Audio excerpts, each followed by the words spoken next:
Ayan, bukas at tumatanggap ang ating pong Pangulo ng mga katanungan. Magandang umaga sa inyo lahat. Unang-una, meron akong microphone.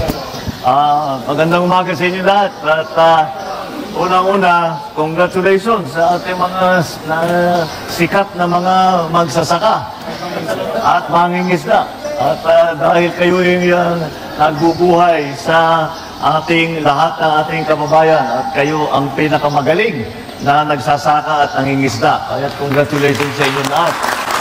Maraming salamat sa inyong sakripisyo. Alam namin ang buhay ng mangingisda, ang buhay ng mga magsasaka ay hindi madali at napakahirap para lamang makapaghanap buhay, maipakain hindi lamang ang ating mga pamilya kung hindi pinapakain ang buong Pilipinas. Kaya't kami naman sa pamahalaan ay kinikilala namin na ang halaga ng kontribusyon ng ating mga magsasaka at saka ating mga mangingisda.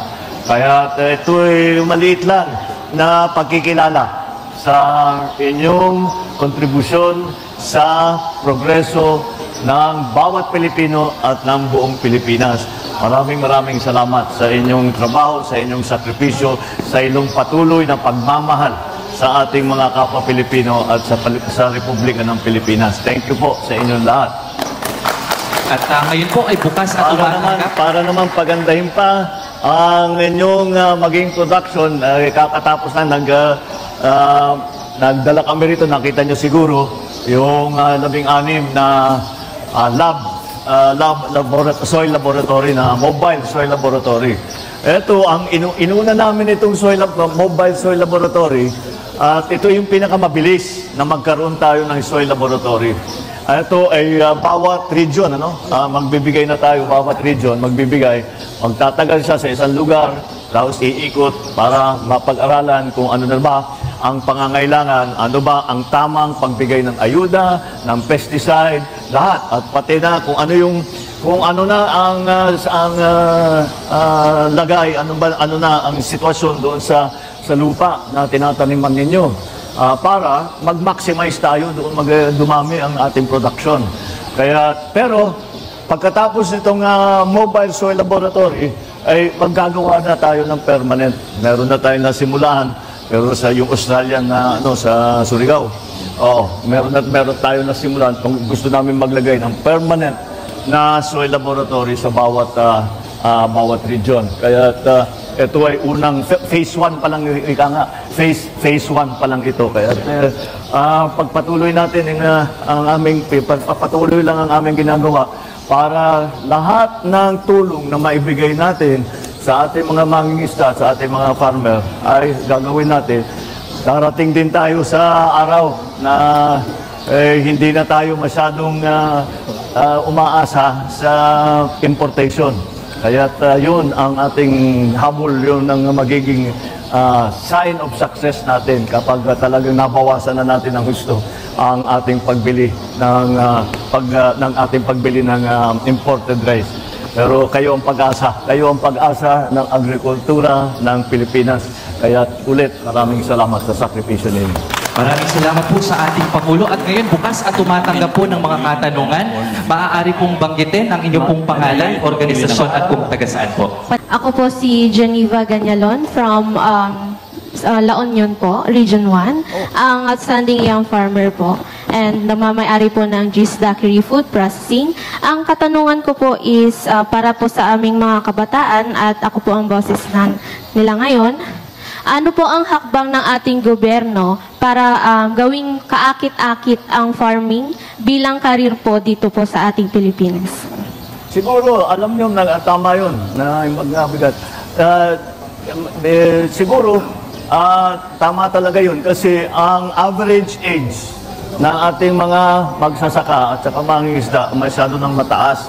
Dahil nga, mahirap nga ang buhay ng magsasaka. Kaya siguro yung mga nakapag-aral na, yung mga anak natin, nakapag-aral na, gusto nila nasa air condition silang opisina at medyo maginhawa. Dahil talaga ang hirap ng buhay. Nakikita namin yan sa probinsya, ang hirap ng buhay ng magsasaka. Ngunit, ang tanging sa akin palagay, at kami ni Secretary Kiko ay pinag-usapan namin ng matagal ito, paano natin pababain yung average age ng ating mga magsasaka. Kailangan natin pumasok sa mga bagong teknolohiya. Dahil yun, kailangan talaga natin para maging yung bawat hektarya natin, mas malaki ang yield, mas malaki ang ani, paano natin gagawin yun? Ang nakakaunawa at mga talagang practitioner, ng high-tech agriculture, intensive and extensive na type of agriculture, ay ang mga kabataan, silang magtuturo sa atin ng mga bagong teknolohiya. At yan, palagay ko, ay magiging interesting na yan, magiging interesante na yan para sa ating mga kabataan, para nakikita nila na hindi lamang may magandang hanap buhay naman ang magsasaka. Kahit na may kahirapan talaga ng konti, siyempre, kailangan masipag at lahat. Masipag naman ang Pilipino kahit naman yung mga bata, masipag naman talaga. Basta't may nakikita silang resulta. Kaya sa akin palagay, yun ang ating pwedeng gawin. At para sa mga mas nakakabata, ay sasabihin nila, interesante ito. At palagay ko yung sakripisyo na kailangan para pagandahin ang ating ani, ay palagay ko naman yung mga Pinoy na magiging magsasaka, ay sasabihin na worth it ito, kahit na may sakripisyo, worth it ito. At yun ang aming para, kasi medyo hindi natulungan ng agrikultura ng matagal wala tayong agricultural policy masyado ng napakatagal. Kaya sasabihin ng mga bata, ba't tayo papasok dyan? Wala nang pupuntahan yan, hanggang dyan na lang yan.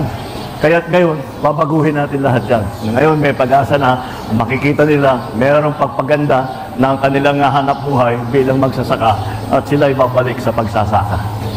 Maraming salamat po, mahal na Pangulo. Magandang umaga po sa ating lahat. Ako po, si Mr. Ben Gahilonia po, Kapsi Chairman po ng Science City of Muñoz. Ang katanungan po, paano matutugunan ng pamahalaan ang mababang presyo ng pagbili sa ating mga produkto na agrikultura at mapababa ang gastos sa mga inputs ng pagsasaka. Yun lang po. Oo. Nag-aalala yung yung ating mga magsasaka dahil binababa natin ang presyo ng bigas sa 20 piso kada kilo. Paano ngayon ang mga farmer? Kahit anong presyo ang pagbenta natin ng bigas sa palengke, hindi magbabago ang buying price ng palay ng NFA. Hindi namin ibababa, hindi namin ibababa ang buying price. Ano ngayon, 19 to 23? Oo, sa dry. Oo, so sa basa 18 ang pagbili. Hindi na yan bababa dyan. At kung kakayanin pa natin, titignan natin kung ano pa. Pero hindi lang naman ang suporta na ibibigay natin, hindi lamang dun sa palay buying. Kung hindi, sa iba't ibang inputs, kagaya ng nabanggit ninyo. Kaya ang DA, ang ginagawa, imbis na kayo ang bibili, na maghahanap kayo ng urea, maghahanap kayo ng lahat ng pesticide, ang DA na ang bibili para makarami. Pagka nakarami, makamura tayo. Tapos, nandyan na yung lab, yung ating soil laboratory. Sa aking palagay, unang salta pa lang, makikita, mababawasan ang gastos natin. Dahil alam na natin kung gaano karami ang ilalagay na ayuda na fertilizer, kung gaano titigil. Tapos kung ano yung lupa na kailangan pahingahin muna, yun, dahil may soil analysis tayo. Kaya malaking mababawas sa ating gastos. Kasi alam na natin, eksakto lang ang ibibigay natin. Hindi tayo basta lagay na lagay, baka sakaling kumanda. Yun ang ating ginagawa dahil wala tayong soil lab noon. Ngayon meron na tayo, makakatulong yan. So lahat ng cost para sa inputs na aming ginagawa ay makakatulong, hindi lamang sa buying price ng palay. At bukod pa ron, pwede ko na i-announce, yung NFA, bibili na rin ng mais. Bumabalik talaga tayo doon sa dating trabaho ng NFA na rice and corn. Rice and corn talaga yung NFA. Kaya ngayon, nandun bumabalik na naman tayo. At again, yung presyo na yan, ang presyo na yan ay kailangan maganda ang hanap buhay ng ating mga farmer. Hindi namin kahit anong presyo sa palengke, hindi konektado yun. Basta gagawin namin, titiyakin namin na yung hanap buhay ng ating mga magsasaka ay mabuti-buti naman. Na hindi laging naghihirap at hindi laging na hindi lagi hinuhulaan lamang kung ano yung dapat gawin para pagandahin ang ani. So, lahat ng mga inputs, lahat ng pati sa buying price, lahat yan ay titiyakin namin na sapat para naman yung ating mga farmer ay may hanap buhay naman. At mapakain ng kanilang mga pamilya, mapag-aral ang kanilang mga anak, yun lang naman ang hangarin natin. Thank you. Maraming salamat po sa ating mahal na Pangulo. At dumako po tayo sa ating panghuling katanungan. Sige, may ginoo pong sa harap na gustong magtanong, pangalan lang po at organisasyon at taga-saan. Okay, good morning po. Jumar Balag from Region 7, Bohol, High Value Crops, Farmer Vegetable. So, meron po akong inihanda dito, mahal na Pangulo. Nakakudigo po ako ngayon para hindi ko po makalimutan. So, ito po yung katanungan ko po. Mahaba yata yan. Mukhang mahirap na tanong yan. Mataas po to, mga 5 tanong po. Hindi po, isa lang po. So, ito po yung katanungan ko po, mahal na Pangulo.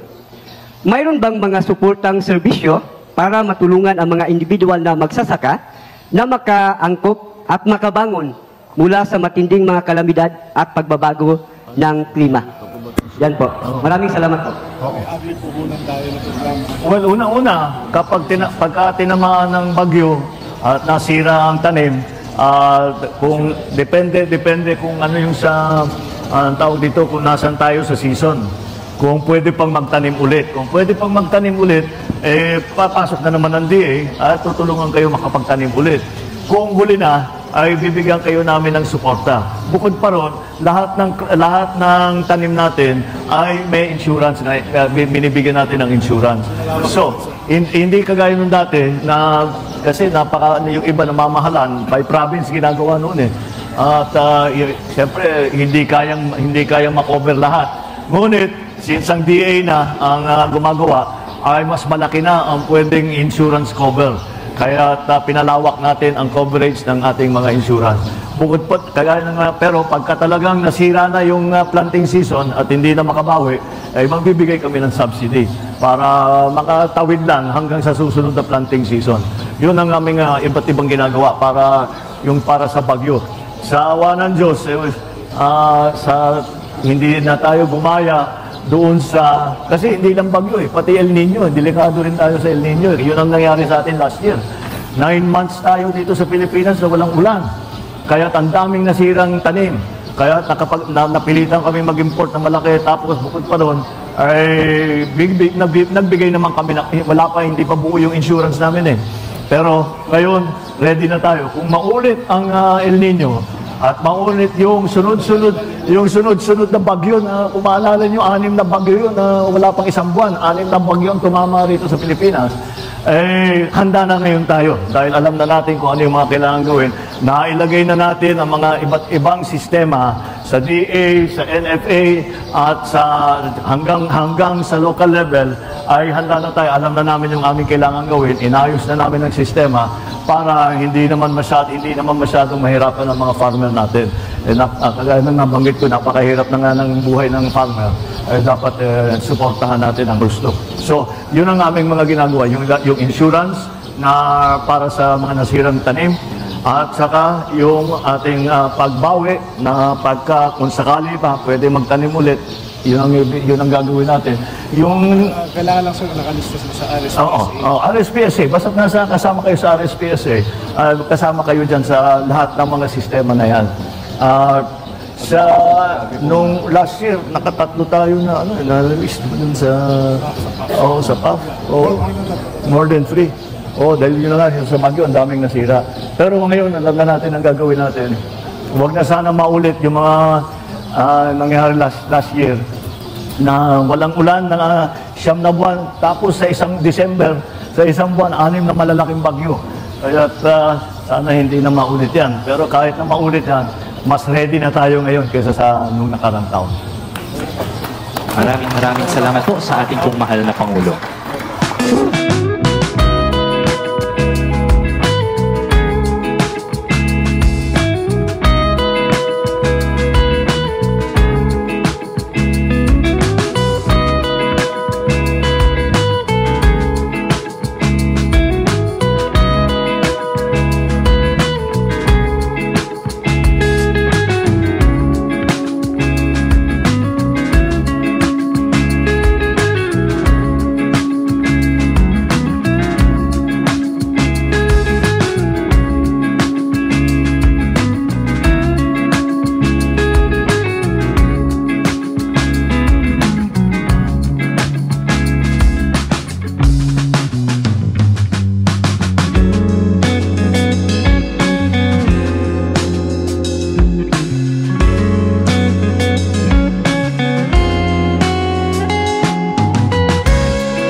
namin doon sa Hagonoy, talagang synchronous planting kami doon. So kung i-base natin yung ginagamit ng lahat ng mga farmers doon, hybrid talaga ang seeds na ginagamit. So almost andyan na kami sa mga 80 up to 90% yung hybrid rice seeds na ginagamit ng aming farmer. Kasi ang hybrid talaga is mataas ang production. Malaking pasasalamat namin sa Department of Agriculture kasi maraming intervention na ibinigay din sa amin, gaya ng seeds, libreng pataba, libreng binhi ng palay, at yung rice financial, RFFA, Rice Farmer Financial Support. Then, pasalamat din kami sa DA kasi nakasalay kami sa Gawad Saka Award sa rice clustering. Nagtutulong din kami sa farmer namin, gaya ng cash na kami ang magfinance sa aming farmer para hindi na sila mag-utang sa labas. Malaki talaga, ma'am, ang natulong ng aming asosasyon sa aming community. Kasi yung mga farmer namin, hindi gaya noon na sila naghihirap ngayon. Kung may mga problema, andoon na ang water delivery distribution. Talagang tuloy-tuloy ang daloy. 24 hours nandyan ang association para tumulong kapag may problema ang mga farmer. 24 hours. Hindi masisukat yung saya namin, no? Blessed kami na binigyan kami ng pagkakataon na kami talaga ang grand winner. Kasi marami kaming mga finalists. So, masaya talaga. Pasalamat, paabot kami ng pasasalamat kasi malaking tulong sa amin na nakasali kami sa ganitong programa ng DA. Marami kami mga intervention na natanggap sa DA, hindi lang yung mga seeds, mga machineries, lalong-lalo na yung machineries na talagang malaking natulong sa aming farmer.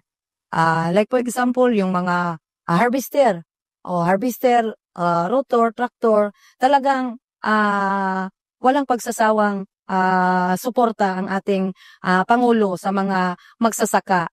So, napil namin na malaki ang aming pasasalamat ni Pangulong Ferdinand Marcos kasi ngayon lang namin na-feel na maraming intervention na natanggap ang mga magsasaka. Hindi lang cash assistance, andyan din ang mga pataba, mga seeds, at saka mga machineries.